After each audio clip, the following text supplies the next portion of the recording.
विदुर जी ने प्रश्न किया, प्रभु को वाराह रूप में क्यों आना पड़ा? और तब बताते हैं, भगवान की एक बार इच्छा हुई कि मैं एक से अनेक हो जाऊं, तो प्रभु ने सर्वप्रथम जल का चारों ओर निर्माण किया और फिर उस जल में अपना घर बनाया, अयन बनाया। जल को कहते हैं नार और घर को कहते हैं अयन, तो भगवान का नाम हो गया नारायण। एक बार मिलकर के जयकार लगाएंगे, बोलिए लक्ष्मी नारायण भगवान की जय। अब नारायण तो आ गए, अब भगवान आगे सृष्टि को बढ़ाना चाहते हैं, तो क्या करें? नाभि से कमल की उत्पत्ति की और कमल से, कमल पर विधाता ब्रह्मा को प्रकट किया। अब जब ब्रह्मा जी प्रकट हुए, विचार किए, मैं कहां से आया, मेरी उत्पत्ति कहां से हुई, मेरा जन्मदाता कौन है? चारों ओर विधाता ने मुख घुमा करके देखा और चारों ओर मुख घुमाए तो विधाता क्या हो गए? चतुरानन, है ना? ब्रह्मा जी के 4 मुख हो गए, चतुर आनन, चतुरानन बन गए विधाता।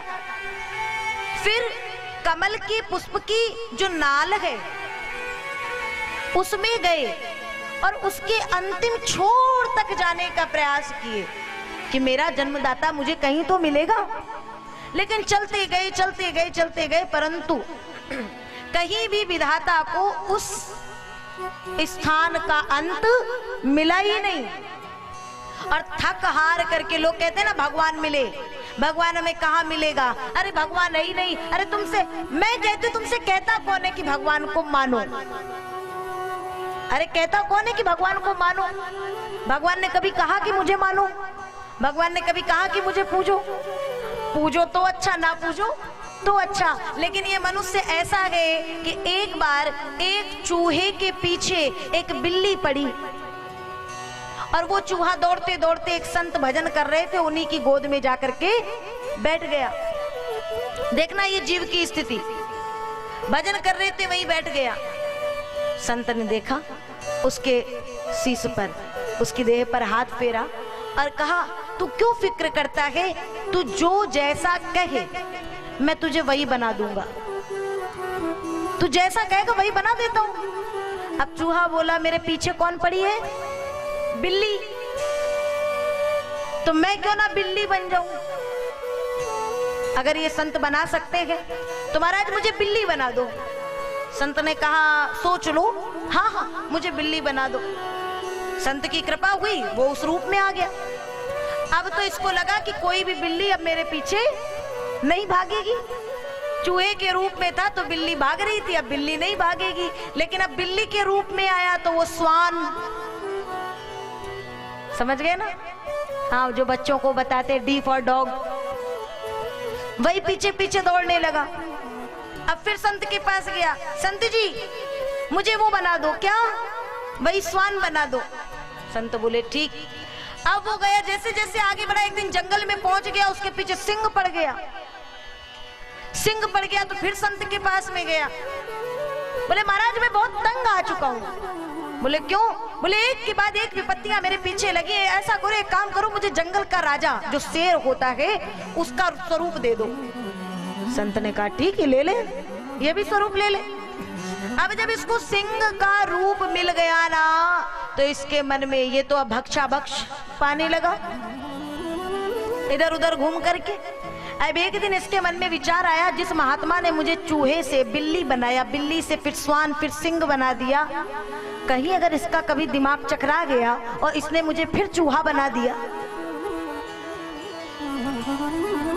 दिमाग चकराया और फिर चूहा बना दिया, तो मेरा क्या होगा? क्यों ना मैं इस महात्मा को खा जाऊं। अब देखिए जरा इसका दिमाग, क्यों ना मैं महात्मा को खा जाऊं। और गया और संत को मारने के लिए उद्यत हुआ। संत ने एक इशारे मात्र में उसको सिंह के रूप से फिर चूहा बना दिया। तो अपनी स्थिति में फिर आ जा, तेरी स्थिति यही है, यही है हम मनुष्यों की स्थिति। हम जरा से चूहे की तरह होते गए और परमात्मा से जैसा जैसा मांगते, प्रभु मुझे बिल्ली बना दो, मतलब चूहे से बड़ा कर दो, फिर वो बिल्ली बन गए तो बिल्ली से बड़ा कर दो, फिर श्वान से बड़ा कर दो, फिर वो राजा के रूप में हो गए। अब भगवान की क्या जरूरत है, भगवान को किनारे करो। भगवान नहीं होता है। मैंने बहुतों को देखा है जो भगवान की कृपा से, संतों की कृपा से आगे बढ़ते हैं, बाद में वो संतों की ही निंदा करने लगते हैं, भगवान की ही निंदा करने लगते हैं। अरे जिसने तुम्हें इतना बड़ा शहंशाह बनाया, उसे पल मात्र में वही चूहे जैसी स्थिति में तुम्हें लाने में कितना टाइम लगेगा। इसलिए हम सबको यही विचार रखना चाहिए कि गोविंद, हम आपके सामने उसी छोटे से चूहे की तरह हैं। बस कृपा इतनी करना कि सिंह की तरह हमारे हृदय में कभी मद ना आए। हम तो आपके बालक ही ठीक हैं। अब ब्रह्मा जी महाराज चारों ओर घूमे, जब कुछ नहीं मिला तो पुनः आकर के फिर आसन ग्रहण किए और फिर वहीं से चिंता करने लगे कि मेरा जन्मदाता कौन है। विचार करने लगे, कुछ नहीं मिला, आकाशवाणी हुई और 2 अक्षर आए, ता और पा। मानो ब्रह्मा जी ने कहा, ये आकाशवाणी ने मुझे इशारा दिया है कि तप करो।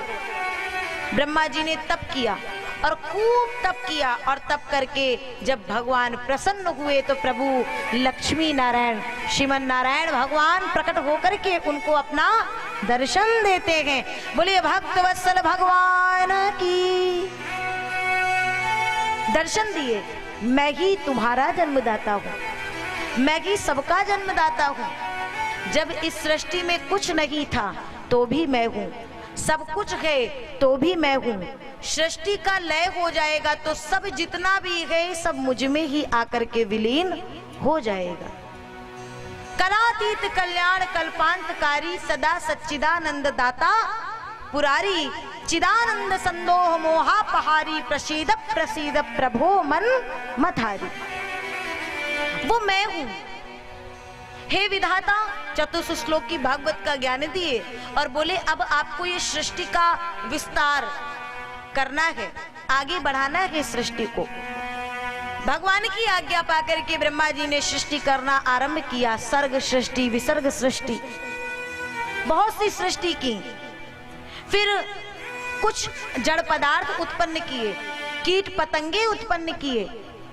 लेकिन इतना कुछ कर लेने के बाद भी वो सृष्टि आगे नहीं बढ़ सकती है। जो सृष्टि ब्रह्मा जी चाहते हैं वो इनसे आगे नहीं बढ़ सकती। कीट पतंगे सब आ गए, जितने भी श्वेतज अंडज उद्भिद सब आ गए जीव। लेकिन इन जीवों को भगवान से मिलाकर के देखा तो उनसे कुछ मिलते नहीं है। फिर भगवान ब्रह्मा जी ने फिर उत्पन्न किया सनकादि महर्षियों को आगे चल करके। इनसे कहा कि आप सृष्टि को आगे बढ़ाएं। लेकिन ये ब्रह्मचर्य का व्रत धारण करने वाले हैं, ये तो वन की ओर जंगल की ओर निकल गए भजन करने के लिए। फिर आगे सृष्टि किए। ब्रह्मा जी ने 10 मानस पुत्रों की उत्पत्ति की। उन्हीं में भृगु, वशिष्ठ, अंगिरा, पुलह, पुलस्त्य, नारद, ये सब हैं उन 10 महर्षियों में। और इसके बाद भी जब संतुष्टि नहीं हुई तो इन सबको देखे कि सृष्टि को आगे बढ़ाओ, तो नहीं, हमारी बात को टाले हैं। मुझसे उत्पन्न है, मेरे ही पुत्र हुए और हमारी बात को टाल दिए। तो क्रोध में थोड़ी सी भ्रकुटी घुमाए ना, तो भ्रकुटी के मध्य भाग से एक और पुरुष प्रकट होता है। प्रकट होते ही वो एक जगह स्थापित होकर रुदन करने लगा। उसी का नाम हुआ रुद्र। ये तभी आते हैं जब विनाश की स्थिति उत्पन्न करनी होती है।